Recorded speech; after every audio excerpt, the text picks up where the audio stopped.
Good afternoon, and thanks for tuning in for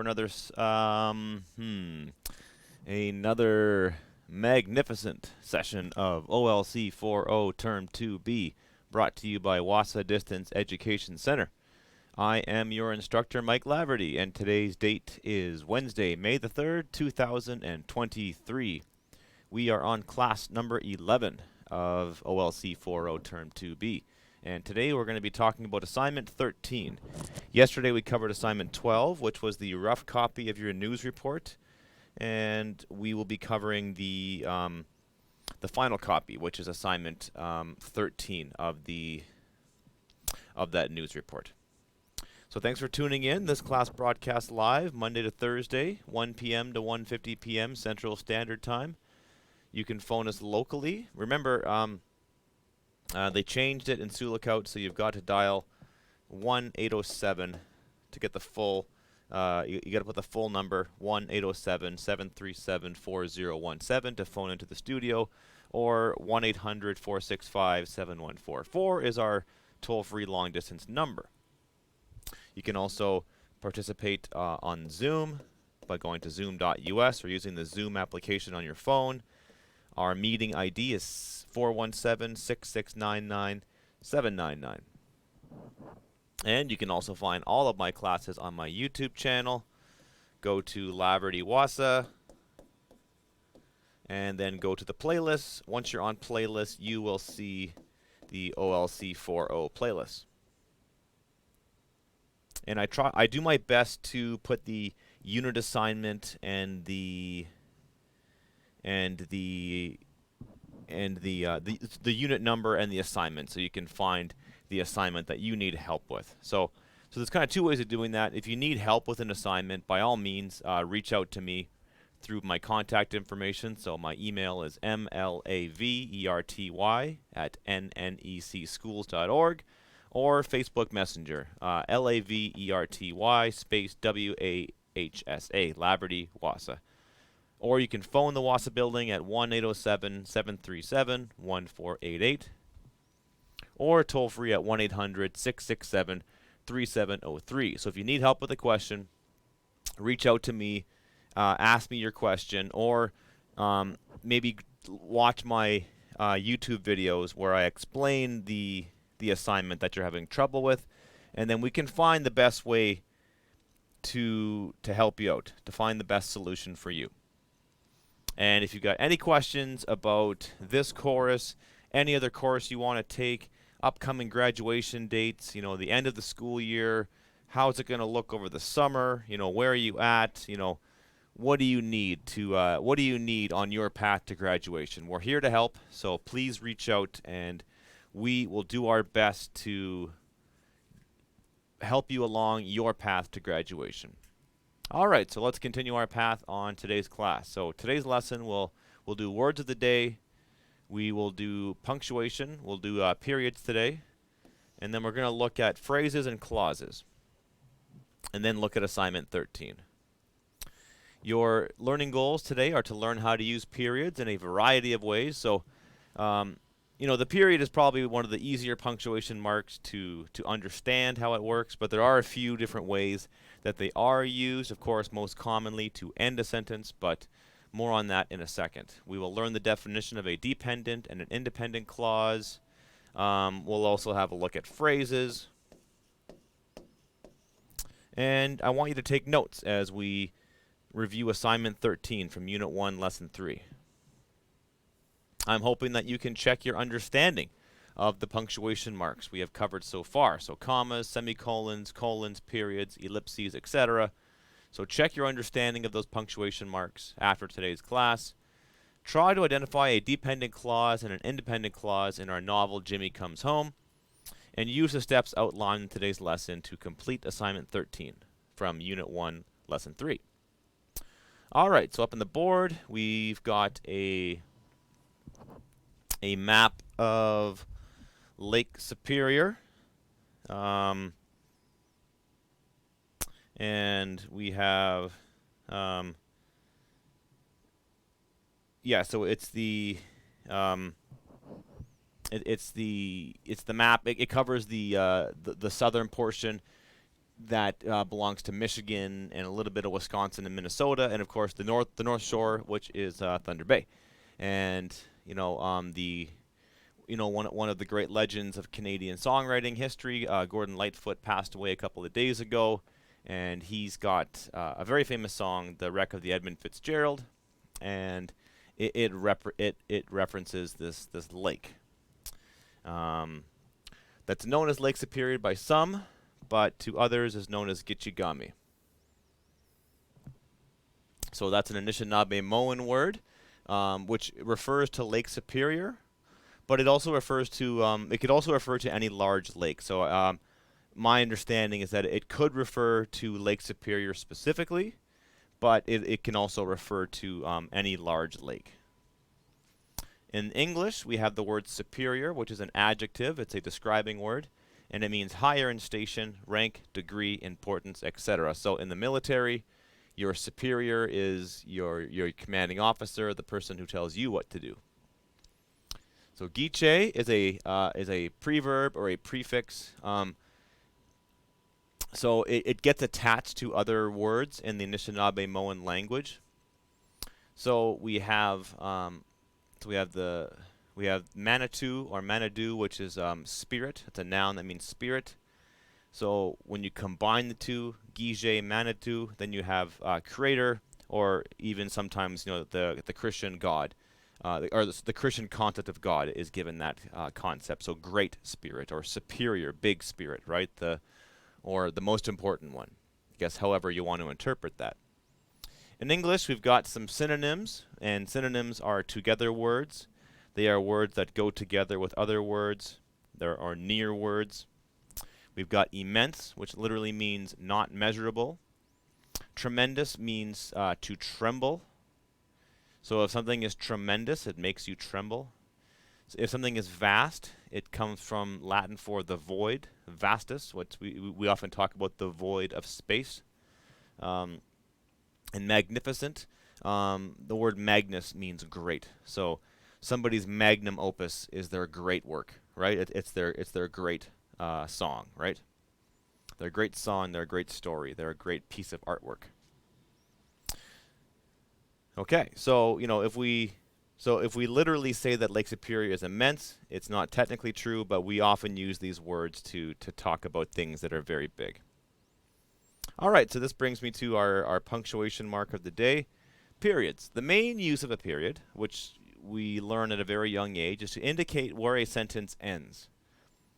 We use a quotation mark if the sentence is asking a question or making a command, right? And then we use an exclamation mark, right? So, and that's, yeah, so, we end a sentence with a period, a question mark, or an exclamation mark, right? So a period or a sentence in the English language will end in one of those three ways. Well, I guess not. And then also, it might also end in the ellipsis, right? So the ... So it's going to end in one of those three ways.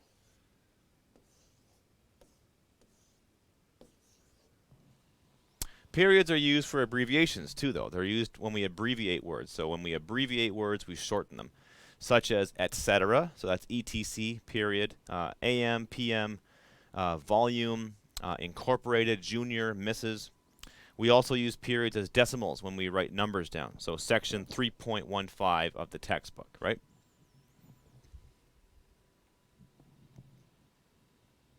So there are 4 types of sentences in the English language. So there are the declarative sentence. So when you declare something, you're saying that it's true, right? Or you're saying that it is. You're making a statement. So I went to Tim Hortons for lunch today. That's a declarative sentence. So it ends in a period. An interrogative sentence. So when you interrogate someone, it doesn't always have to be, like in a detective movie or like a cop movie where there's the cops who are grilling the bad guy under the light. But, an interrogative sentence is one where you ask a question. So, do you want to go to Tim's for lunch? That's an interrogative sentence. An imperative sentence is when you're giving somebody a command. So please meet me at Tim Hortons for lunch. That's not me asking you if you want to go. That's me telling you, please meet me at lunch. Please meet me at Tim's for lunch. And then there's the exclamative sentence, which is I want a TV at Tim Hortons today! Exclamation mark, right?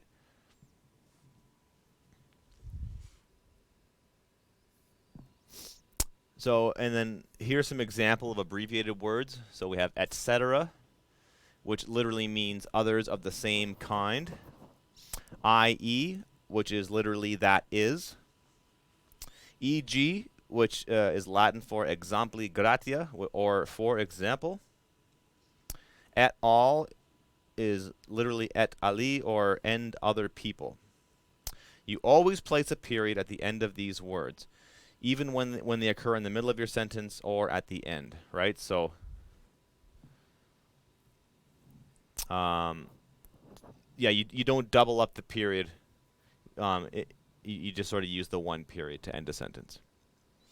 So I am trying to lose weight by not eating my favorite junk foods: ketchup, chips, Dr. Pepper, hot dogs, etc. Right, so that means there's more to come, right? So others of the same kind, right? So that means I have other favorite junk foods, but I'm just not going to list them all. I am trying not to eat chips, hot dogs, chocolate bars, etc., even though I love them. So when you use it in the middle of a sentence, you still use the period, and then you put a comma after it usually. Everything in the store gets the Black Friday discount, i.e. 30%. So i.e. is that is. So that's a specific example. The Recreation Center is offering many programs this summer for kids, e.g., or for example, archery, badminton, swimming, and volleyball.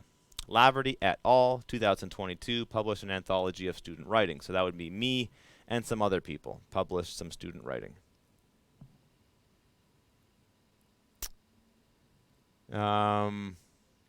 Just wanted to note, like when you're quoting somebody, and we'll talk a bit about that because you'll be quoting people when you do your news report and when you cite the novel Jimmy Comes Home. An RCMP officer on the scene, Dan Bradley, offered his assessment of the situation, comma. It is too early to tell the cause of this motor vehicle accident. So you put the period first, and then you put the quotation mark, right? So when we quote somebody and the quote ends the sentence, the last piece of punctuation is the quotation mark, which seems a bit confusing at first, but once you get the hang of it, it works. It makes sense. So we always place the period inside the closing quotation mark, right? So the punctuation goes inside the quotation mark. Judy Anderson, comma, the mother of the young man driving the truck, comma, expressed concerns over the safety of the intersection. How long will it take the city to fix this problem? So in this case, since she's asking a question, so you write the sentence that the person said, like you put their quote, and then the quotation mark has to go outside of everything, right? So again, the quotation mark is the last punctuation mark in the sentence. So again, I should go back and refine my list. So an English sentence might end with a period, a question mark, an exclamation mark, an ellipsis, or a quotation mark. So it looks like there's 5 ways we can end a sentence. And maybe if I think about more, I could maybe think of some more ways we could end a sentence. All right, so let's get down to, how we build up sentences. So a phrase is a group of 2 or more words that does not have a subject and a verb, or neither. A clause is a group of 2 or more words that contains a subject and a verb. Okay? So clauses and phrases are how we build sentences together. Okay? So a complete sentence has to have a subject. It's got to be about something, and there has to be an action in there. Right? So Mike is teaching English. That's a complete sentence, right? During term 1B, that would be a phrase, right? There's no subject there. There's no verb. It's just words, right? It's not a complete sentence. So that's just a phrase. So a phrase is a group of words without a subject and a verb. It may contain one, but it doesn't have both. And of course, the clause has both a subject and a verb. So that it's got a noun, and there's an action. There's a noun, and there's an action or a verb associated with that noun. They're closely connected. A sentence can be built with one clause. A sentence cannot be built with one phrase. Sentences can be written with a combination of clauses and phrases. So here's like a nice handy way of looking at it, right? So so letters make up words, right? And then those words make up phrases. Phrases make up clauses, or words can make clauses. Clauses make a sentence. Sentences make up paragraphs, and then paragraphs make up essays, stories, novels, etc. Right? So you almost want to think about it like the building blocks. And you know, I love science. I love reading about science. So one way you can think about it is subatomic particles like quarks and neutrinos and things like that, and positrons. They make up atoms, right? And then atoms make up molecules, and then molecules make up substances and compounds and cells, and then cells make up organs, and organs make up humans, and a bunch of humans make a species, right? So it all builds up. There's all these little building blocks that build up. So here's some examples. So here's some examples of phrases. So on the way to Winnipeg, in the black dress, $15. 3 boys with white and orange stripes. My new phone. Who live by the lake, right? So on the way to Winnipeg, there's a noun, Winnipeg, but there's no verb. There's no verb to go along with Winnipeg. In the black dress, again, we've got a noun, black dress, but we need to have an action associated with it. So on the way to Winnipeg, comma, we saw 10 deer. So if I combine that phrase with this clause, then I've got a complete sentence. On the right, you've got clauses. We saw 10 deer. So we is the subject. Saw 10 deer is the predicate or the verb. I could not concentrate. If you win the lottery, when she was sick, I bought something in the city. My wife is over there. We got a new cat. So we saw 10 deer. That's a complete sentence. So some clauses can be complete sentences. If you win the lottery, that's not a complete sentence. That does not count as a complete sentence.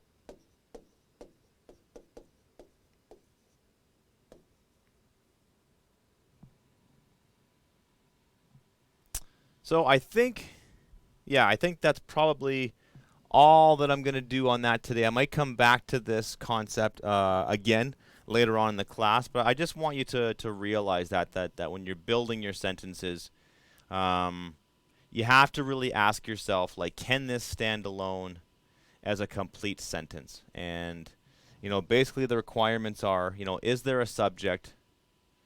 Is there a verb? So is there a noun? Is there a verb? And can it stand alone as its own sentence?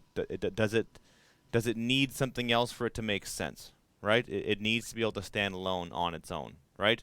And if what you've written is not a complete sentence, then you have to attach it. You have to connect it to other words to make it a complete sentence, right? Right? So you have to ask yourself that when you're reading, when you're writing, and when you're reading, and when you're editing. Have you drafted a complete sentence? And then we'll have a look at some examples of that in a second.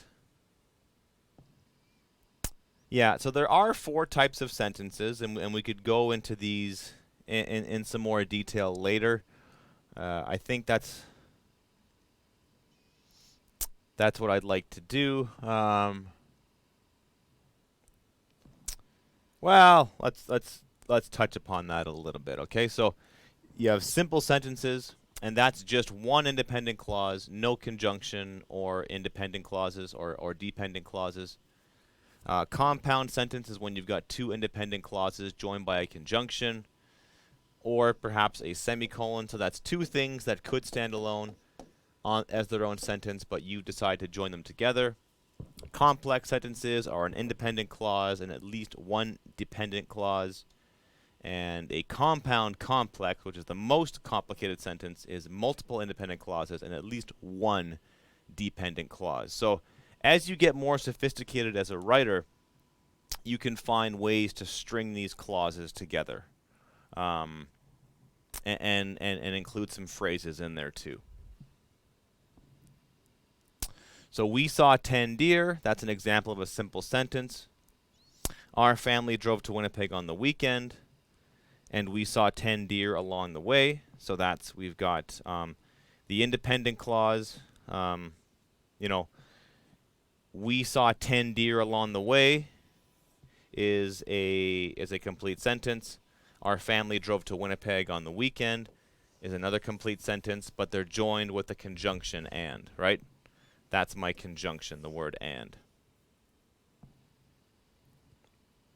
A complex sentence was when she was sick, I could not concentrate. So that's my independent clause, and this is my dependent clause.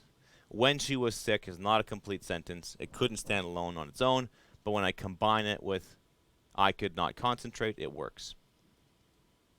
When we visited Peru, our family went to Machu Picchu, but my daughter was too sick to come with us. So when we visited Peru, that's a dependent clause. Our family went to Machu Picchu. That's an independent clause. And my daughter was too sick to come with us. So 2 independent clauses and 1 dependent clause. And that requires understanding of punctuation. You need to understand how the commas and conjunctions and semicolons can join the words together. So I like to use the model of like Legos and using building blocks, right? So you have to know the connections that connect the pieces together, and all these little pieces come together to make a whole.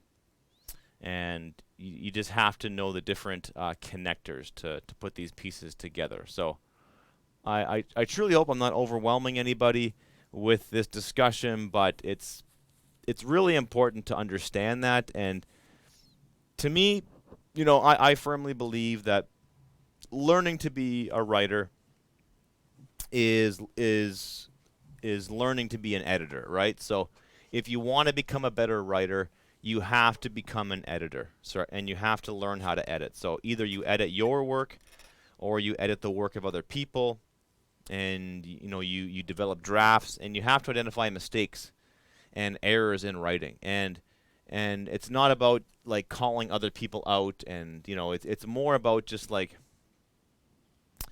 refining what you want to say, and kind of like really figuring out what you want to express to the reader, right? So by becoming a better editor, by understanding how all these building blocks go together, you'll become a stronger writer, which will in turn make you a stronger reader, and it all sort of reinforces itself, right? So the more you read, the more you encounter, and the richer your experience is, and the more different types of sentences that you can encounter, right? So you build up your own kind of database inside your mind, and then when you are writing your own stuff, you can think of more ways to express yourself, and when you edit your work, you can think of more ways to refine it and make it better.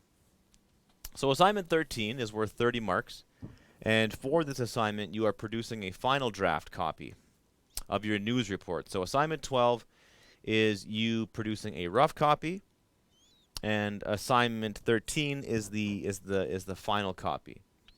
So really important here, what you have to do is you've got to take your rough copy and make a photocopy of it, or you can make a photocopy of it, or you can take a photograph of it. So photocopy it, take a photo with your phone, and then what you're going to do is you're going to mark it up, okay? So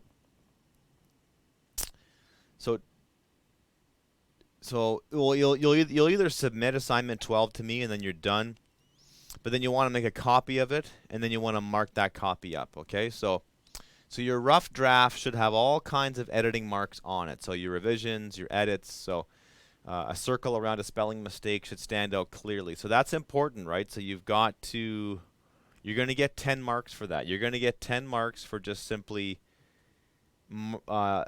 editing your work. So just taking out a red pen or something that's clearly seen and just crossing out words, giving notes to yourself, changing the order of words, cutting words out, adding new words. So in a very real sense, when you're editing your own work, it's like you're having a conversation with yourself, right? You're having a dialogue, right? And the dialogue is the person you are now talking to the person who wrote the rough draft, and then you're reading the rough draft and you're marking it up and you're finding ways that you can improve it, right? So in the writing world, especially in script writing and people who write for comedy, there's this great concept called punching up. So you get a script, or you get a joke, or you get an idea for a scene, and it's rough, it's not fully developed, and some people's jobs as writers are to punch things up, and that's what they're tasked to do. It's like, hey, we want to do this great comedy bit on YouTube, and we've got a script for it, and it's a very basic idea, but it's not quite there. Can you punch it up? And that's what you do. You punch it up. You take the ideas that are there and you make them better. You make them stronger. You identify what's working and you elaborate on it. You add more detail. You find the stuff that's not working and you cut it out and you remove it, right? So and that kind of reinforces the idea that we don't often know what we want to say until we say it.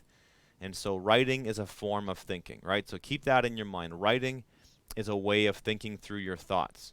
And sometimes you don't know what you want to say until you've actually said it.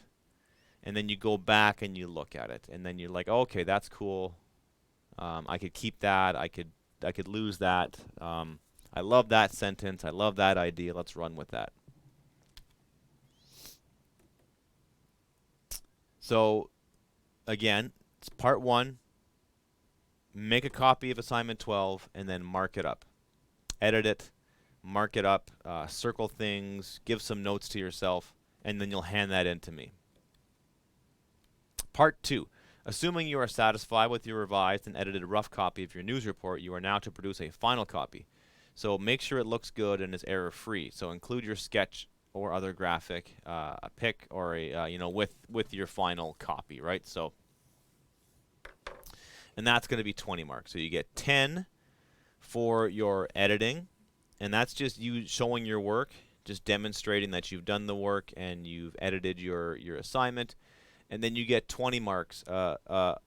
You could potentially get 20 marks for your final copy. Okay, so let's have a look at that. So your rough copy should have all of these elements in them, but your final copy really has to have all of these elements, okay? So use the checklist in the unit handout. It's really going to help you, okay? So you have to have a headline that is short and catches the reader's attention. And this is what I will use when I grade your assignment, right? I'll say, do they have a checklist? Okay. Is it short and does it grab my attention? Right? Yes, somewhat, or no. A date is included in the report. So you need a headline, you need a date. You need an appropriate who. So this is a news report about the first chapter of Jimmy Comes Home. And the chapter is called Coming Home. And it's quite simply Jimmy arriving in Green Star Lake. He flies into the community and he's being reintegrated. He's, and this is a term that people use when someone has been away in an institution like a juvenile detention center, or they've been incarcerated. Now they're trying to come back into their community, and this is really hard for a lot of people, right? Because living in a juvenile detention center or living in a jail, I've never had to go through that, but I can only imagine what it's like, and it's awful, and it's it's a very trauma-inducing environment. It's very damaging to the human psyche, and when people are incarcerated, they are in a very protective state of mind. They feel threatened by other people around them. They're confined. They're not living the way a human should live, right? And when they come back, there should hopefully be some attempt to reintegrate them and welcome them back into the community, right? So that's what you're really talking about. It's Jimmy's being sent back to his community, but is he welcomed by his community members? Does he feel welcome? Are all the problems he encountered earlier in life, are they just going to follow him down this new path, right? So the appropriate who is got to be Jimmy, right? Jimmy, for sure, and others in the story.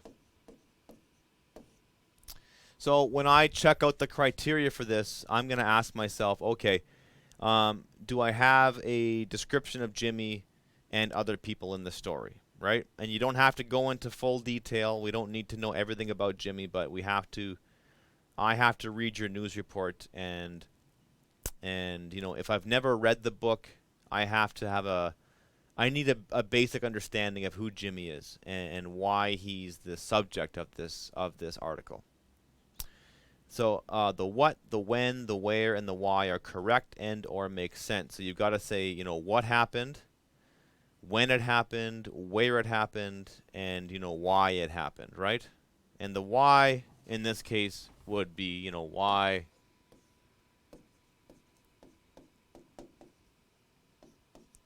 And you can even ask yourself these questions, right? Why is Jimmy coming home?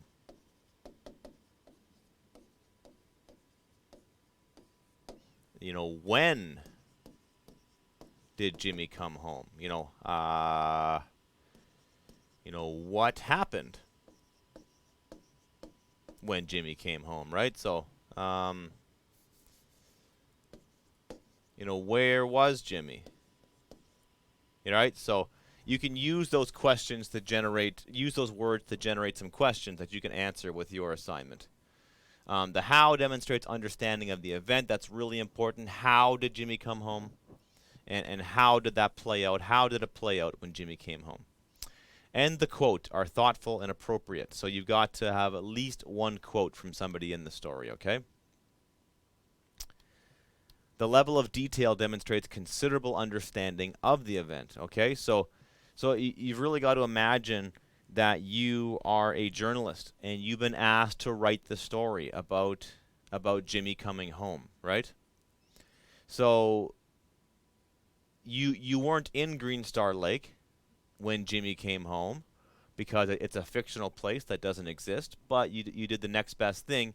You read about it in a chapter in a book. So your raw material, your source material, journalists, their source material is actually going to an event and witnessing it and interviewing people. But sometimes journalists don't have that luxury. They have to read about it from other people who were there. So in this case, you're sort of like a secondhand. You're getting secondhand information. So you're reading about the event in the chapter, and then you are writing a report based on that. So your evidence is chapter 1. So your understanding of the event is really your understanding of the chapter, right? You could change the word event for chapter. So show me that you read the chapter and you understood it. So to help you write your final copy and maybe even help you write your rough copy is I'm going to talk about the use of templates in writing. So templates are really important in writing. So templates are important in all forms of artistic creation, all forms of creativity, whether you're a singer-songwriter, you're a painter, a sculptor, someone who or a house builder, right? Someone who fabricates things, a welder. You know, you have to have a guideline. You have to have an example, right? And it's not about copying it piece by piece, right? It's just you need to see how it was done, and that gives you inspiration. So, literally, a template is a pattern or a mold, usually consisting of a thin plate of wood or metal, serving as a gauge or a guide in mechanical work. So that's what a template is literally. It's used by welders and metal workers and people who fabricate stuff. It's, you know, it's a template, and it's something that you use to cut out other things of a similar shape. But less literally, a template is anything that determines or serves as a pattern. It's a model. So writers, who are, you know, creative people, we use templates to help us learn a new style or format of writing.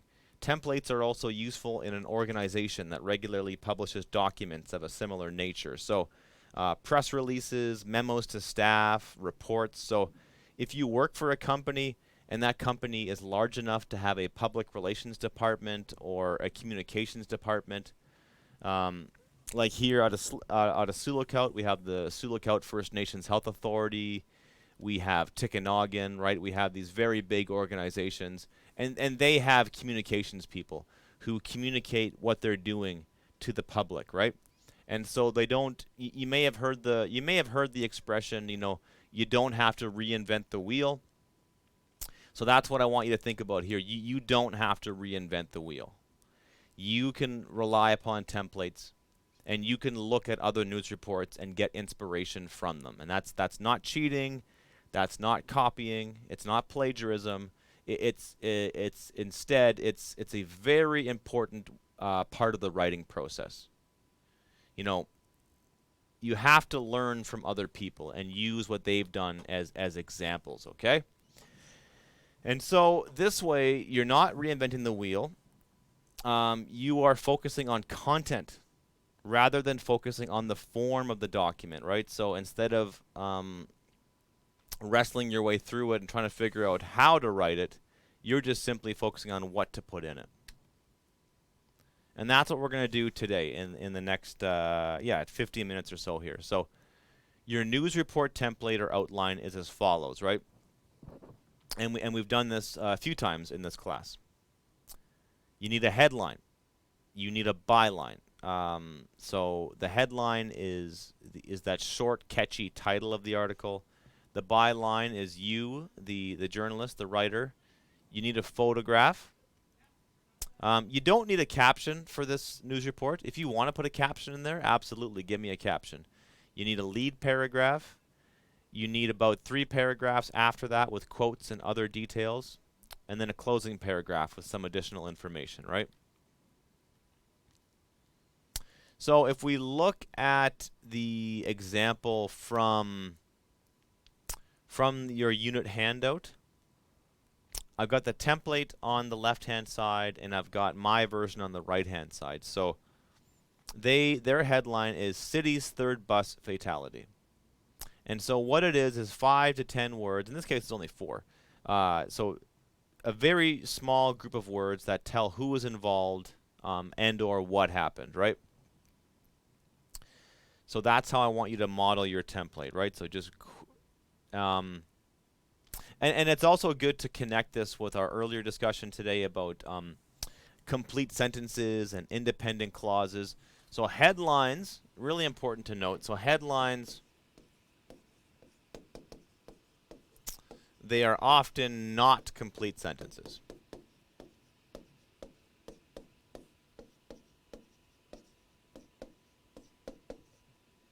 They So if you were to write that headline in the body of your news report, City's Third Bus Fatality, that would not be a complete sentence because there's a subject, the city. So all we have is an idea. So we have the city's third bus fatality. So all we have is a thing. All we have is a subject. We don't have an action. We don't have a verb, right? So if we said the city's, if we change that and said the city's third bus fatality raises concerns, that is a complete sentence, right? But otherwise, it's not a complete sentence. But your headline does not have to be a complete sentence. It just has to be short and catchy. Then you do a location. So in this case, we have Ottawa and a date. And then we have a more specific time, yesterday afternoon. Then we have the subject of the article, what it's about, a pedestrian identified today as Joe Johns. Then we get what happened. He was fatally struck by a bus while crossing Bank Street near Walkley Road. And then we get how it happened. He was running with an iPod when the accident occurred. So you could use that as a model for your assignment, right? So your location is Green Star Lake. Give me a date. You could say yesterday afternoon or this morning. Jimmy Star arrives in Green Star Lake by plane, right? So you can use that as an example for your article, right? So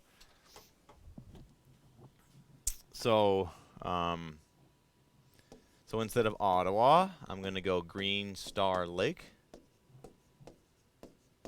And then in brackets, I'm going to say May 3rd, 2023.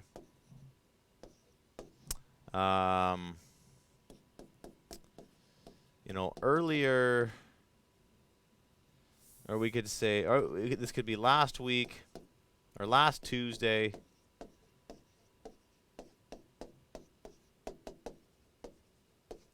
Jimmy Star arrived in Green Star Lake by airplane. Or you could say Jimmy flew into Green Star Lake by airplane, right? So, but that's what I'm doing. I'm taking a template and then I'm just putting in my own words. The second paragraph in the newspaper article that you have in your unit handout says Michael Andrews, an off-duty police officer, was first on the scene. Andrews reports, I gave him first aid and emergency teams arrived here quickly. Unfortunately, we were unable to revive Joe Johns. It is believed that he died on impact. Okay, so I've got the template. Now I'm going to do my version. So who are some people that we can use in this example? We've got Jimmy. So you could get a quote from Jimmy if you want. You could also get a quote from Frank, his parole officer. We could get a quote from Fred. Yeah, let's go with Fred. Okay, so Fred is not given a last name in the story. I believe they just call him Fred, the RCMP constable. But let's give him a last name. Let's call him Fred McCormick. And this is totally fine. You can just copy, he's an RCMP. Oh no, he's a he is a band constable. So Fred McCormick, a band constable in Green Star Lake,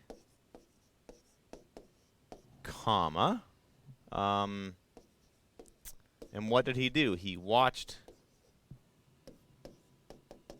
he watched Jimmy's plane land. And then he said, quote, we welcomed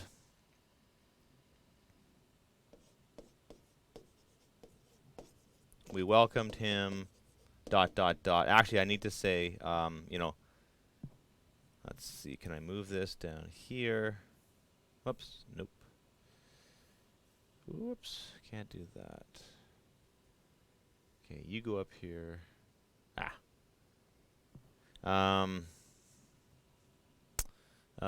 You could say McCormick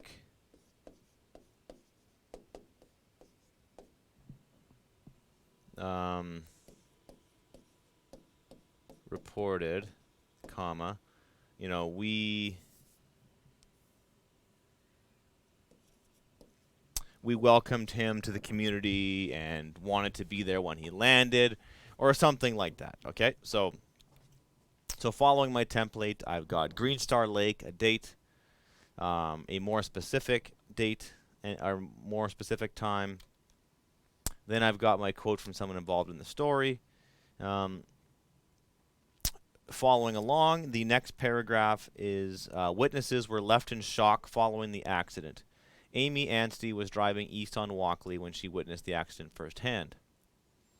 So the template is you've got a further description of other people involved in the story. You got a name of the other person involved, a description of how they were involved, and a direct quote from another person. So who is another person involved in the story? So in this case, you could do a quote from Gary. You could do a quote from Jimmy's grandmother. So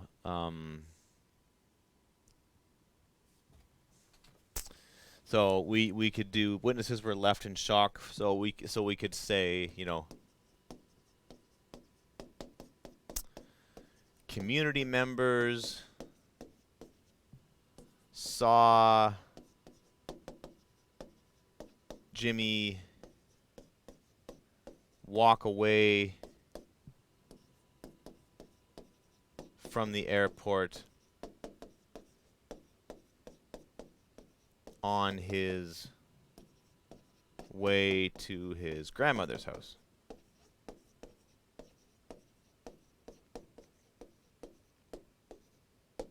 Or just simply say to his grandmother's. And then we could say Gary. Gonna give him I'm not sure his last. So Gary Sinclair, a close friend of Star's,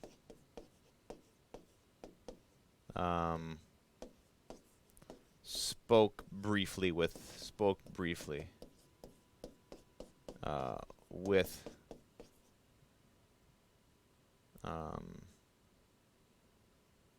his friend. And then I can get another quote here. And then in the article from the unit handout, we learned that the man who was unfortunately killed in the bus fatality was the single father of 2 teenage girls, lived in the Alta Vista area.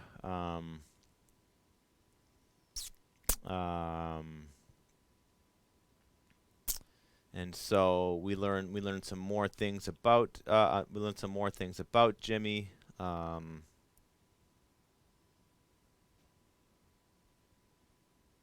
But when you're writing this thing, you've also got to keep in mind the like when you're ordering your paragraphs. I also want you to keep that. I want you to keep that inverted paragraph first and foremost in your mind, right? So,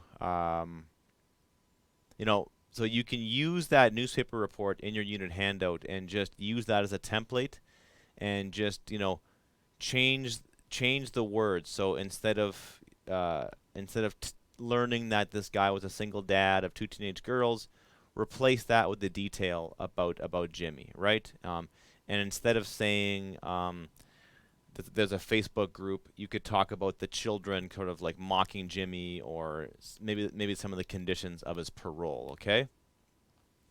And so just before we wrap things up today, just really want to emphasize that inverted pyramid, right? So there's my headline. Juvenile offender is back in town.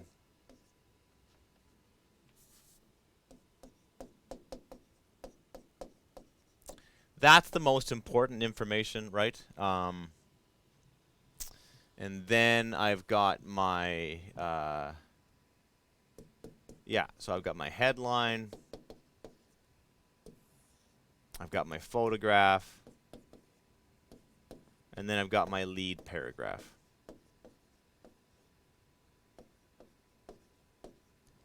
And then I've got my quote. Maybe quote 1. I could do quote 2.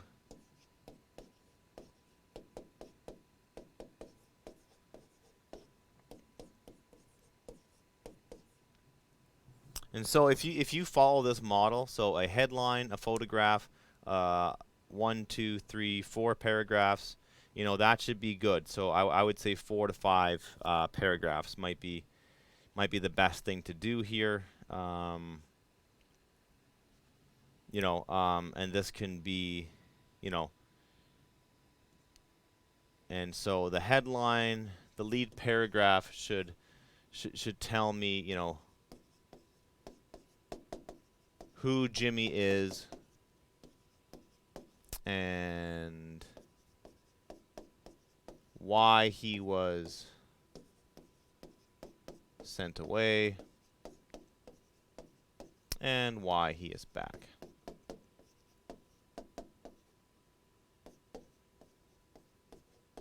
And then we're also going to need to know, how he was welcomed back.